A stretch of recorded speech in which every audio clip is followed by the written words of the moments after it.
నమస్కారం. ఈటీవీ 2 తీర్థయాత్ర కార్యక్రమానికి స్వాగతం. ఐహిక సుఖాలు శాశ్వతం కాదని, ప్రతి మనిషికి రోగం, వృద్ధాప్యం, మరణాలు అనివార్యాలని తెలుసుకుని ఏది శాశ్వతం, ఏది వీటన్నిటికీ అతీతం అనే జిజ్ఞాసతో అర్ధరాత్రి భార్యా బిడ్డలను తన రాజరికాన్ని వదిలి బోధివృక్షం కింద తపస్సు చేసి జ్ఞానోదయం పొందిన సిద్ధార్థ గౌతముడే బుద్ధుడయ్యాడు. బుద్ధుడు చేసిన ధర్మ ప్రబోధము అతని మార్గము బౌద్ధమయ్యింది. ఒక ప్రత్యేక మతంగా అభివృద్ధి చెందింది. జ్ఞానోదయం అనంతరం గౌతమ బుద్ధుడు మొట్టమొదటిసారిగా ధర్మ ప్రబోధం చేసిన ప్రదేశం సారనాథ్. ఉత్తరప్రదేశ్లో కాశీ క్షేత్రానికి ఈశాన్యంగా 13 కిలోమీటర్ల దూరంలో సారనాథ్ ఉంది. ఇవాల్టి తీర్థయాత్రలో సారనాథ్ మందిరాన్ని దర్శించి ఆ విశేషాలను తెలుసుకుందాం రండి.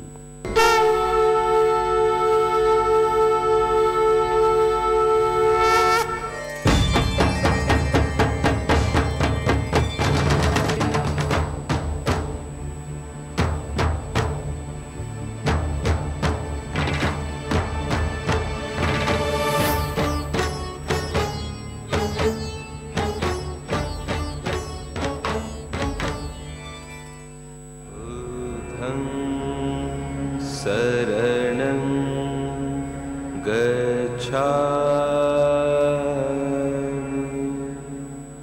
సారనాథ్ దేవాలయాన్ని మూలగంధకుటిగా వ్యవహరిస్తారు. క్రీస్తుపూర్వం 528లో బుద్ధుడు ఇక్కడ ధర్మ ప్రబోధం చేశాడు.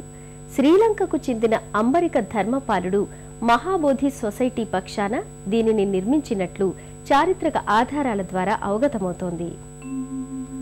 జ్ఞానోదయం అనంతరం గౌతమ బుద్ధుడు మొట్టమొదటిసారిగా ధర్మ ప్రబోధం చేసిన ప్రదేశం ఈ సారనాథ్.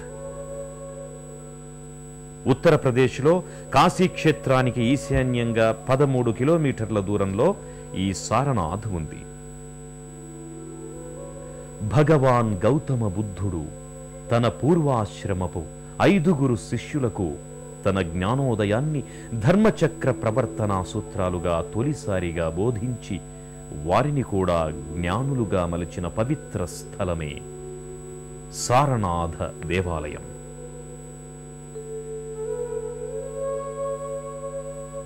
సారనాథ్ బుద్ధుడు ధర్మ ప్రవచనం చేసిన మొట్టమొదటి స్థావరం.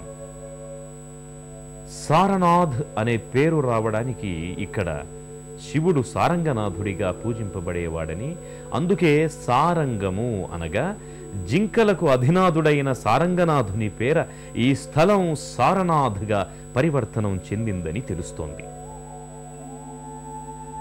క్రీస్తుపూర్వం 528లోనే బుద్ధుడు ఇక్కడ ధర్మ ప్రబోధం కావించాడు. ఆ ప్రదేశంలో నిర్మితమయ్యిందే మూలగంధకుటిగా పేర్కొనే ఈ పవిత్ర దేవాలయం.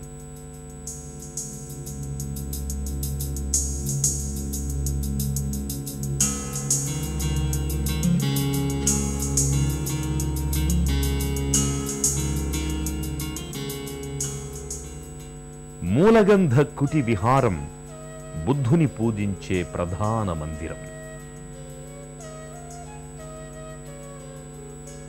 శ్రీలంకకు చెందిన అంబరిక ధర్మపాలుడు మహాబోధి సొసైటీ పక్షాన దీనిని నిర్మించాడని, 1931 నుండి భక్తుల సందర్శనార్థం ఈ ఆలయం తెరువబడిందని తెలుస్తోంది.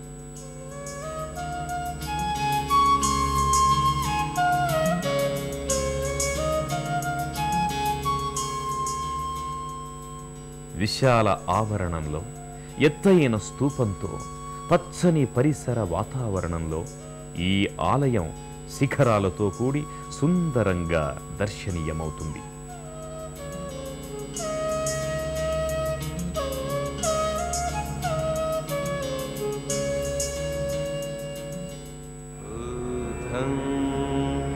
శరణం గచ్ఛామి.